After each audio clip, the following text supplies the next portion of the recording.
সালামু আলাইকুম। আমি শাহাদাত হোসেন বুট্টু। আমার চ্যানেল ম্যাথমেটিক্স এর পক্ষ থেকে তোমাদের সবাইকে স্বাগতম। প্রিয় নবম দশম শ্রেণীর শিক্ষার্থীরা, আমি আজকে তোমাদের গণিত বইয়ের ৩.১ এর ৯ নাম্বার অঙ্ক নিয়ে আলোচনা করব। এটা হচ্ছে অনেক বেশি ইম্পর্টেন্স। এটা করার জন্য আমাদের ৭ নাম্বার অনুসিদ্ধান্তটি লাগবে। যে অনুসিদ্ধান্তটি আমি এখানে লিখতেছি, একটু দেখো তোমরা।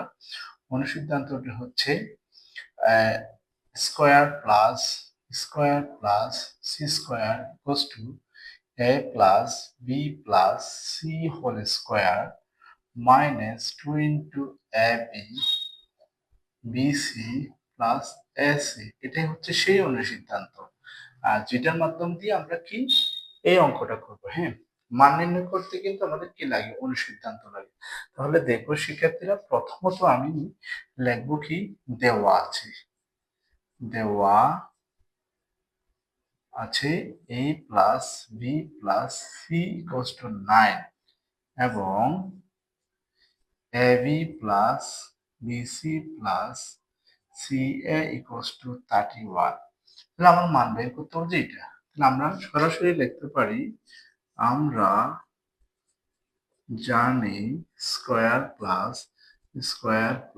সি স্কয়ার ইকুয়ালস টু, সরাসরি অনুসিদ্ধান্তটা লিখে দিলাম, a plus b plus c whole square minus 2 into ab plus bc plus ac. ঠিক আছে, এখন হচ্ছে যে এটার মান কত, এটার মান দেওয়া আছে কত, 9, 9 স্কয়ার, 2 ইন্টু এটার মান কত, 31। তাহলে এখানে লিখবো কি, মান বসিয়ে। ঠিক আছে, যেহেতু এটার উপর স্কয়ার আছে বর্গ, তার মানে 9 ইন্টু 9, 9 ইন্টু 9 81। এটা দিয়ে এটাকে গুণ করলে হবে 62, আর 81 থেকে 62 গেলে 90। এটাই হচ্ছে আমার অ্যান্সার। অর্থাৎ এত সমান এত এবং এত হলে এত এর মান হচ্ছে এটা। যেটা আমরা অনুসিদ্ধান্ত দিয়ে করবো। প্রত্যেকটা মান নির্ণয় অঙ্ক কিন্তু অনুসিদ্ধান্ত দিয়ে করা হয়।